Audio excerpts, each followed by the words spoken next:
Me in my comfy, warm winter clothes today. Quite professionally dressed. That's I feel like a corporate snowman, so. Lovely to have you here in the Shed Theatre. Thank you so much for having me. Being on stage at 10 o'clock in the morning. Yeah, I mean, it's the best place to be. It is, absolutely. Any time of the day. But yeah, I think you're such a professional, intelligent woman doing so many wonderful things in this world. And me as just a creative muso, I'm always intrigued by how you include creativity in your profession. Ever since I've met you, I've just felt so inspired to tap back into that creativity. Since I was a little girl, I was the age of 5, I started competing in drama, speech and drama at Stedfords. My parents separated at that time as well, and my mum saw that as a good venture for me to release some emotions and just to focus on something big and something that I could bring out my talent with. So I just loved it every time I was on stage. It was a bit like this actually, these little stages, and there's a little bit of an echo, and there's just a few people in the audience, and I really loved the stillness and the connection I had with the audience, and then winning afterwards. Yeah, no, there was not many people in the Stedford, that's probably why I won. But anyway, it was a really good experience because I got to practice the art of acting, but also getting in tune with my senses, with my emotions, and being able to understand characters and people. And then I got into the wide world of acting and modeling and singing, and I produced all these songs with Sam Panetta, Kylie Minogue's producer. I tried a lot of things. So, you know, like in Australia, when you're creative, you kind of find yourself doing a few things, I find.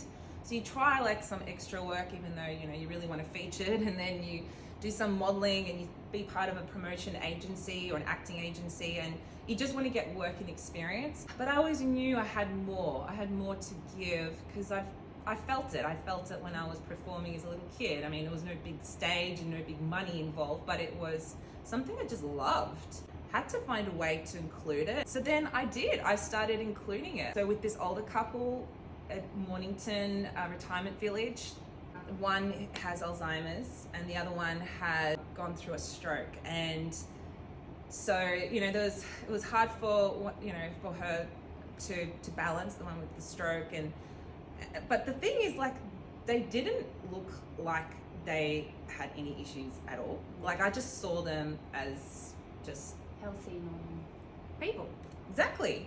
Mental, spiritual, physical, there's always something that we're working through as humans, depends on the stage. And so I'm an accredited nutritionist, and I'm a founder of Yoga Tone, so I've used my master personal training to create this movement because it's anti-inflammatory. It helps people to tap into their bodies, being mindful, and to get the best results because they're not pushing their bodies too much. They're having an effective workout using Pilates, conditioning, that sort of thing.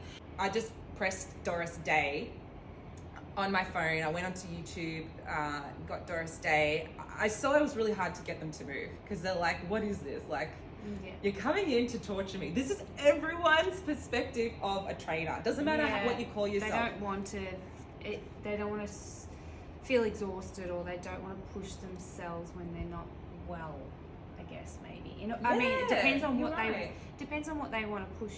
This is just how I see it. I mean, if I'm in the head not feeling well, or I'm exhausted, or I'm struggling through trauma or something, the last thing you want to do is go for a run.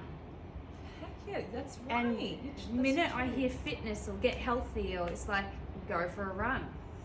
That's how I perceive it as a normal person, but no, it's not. It's not for everyone. Yeah. Some people find fitness as a way of getting through the day. Like, it actually helps clear their mind, helps them sort out, get into a better state, and they use that as a way of a healthy reward rather than food, for example. Or they use both, you know, but they're more likely to have less food, for example, or maybe less wine or whatever it is that they were having more of, when they add in that healthy routine. The normal mindset when they see a trainer is like, you're going to torture me. Yeah. So I had to break the ice, and with my Marilyn Monroe experience, what else would you do other than set the scene, breaking the ice with a bit of movement? So I put on Doris Day, and then we're just all swaying our arms like, hey, Sarah, Sarah, whatever will be, will be. It's amazing when we breathe deeply and breathe out, breathe in, breathe out.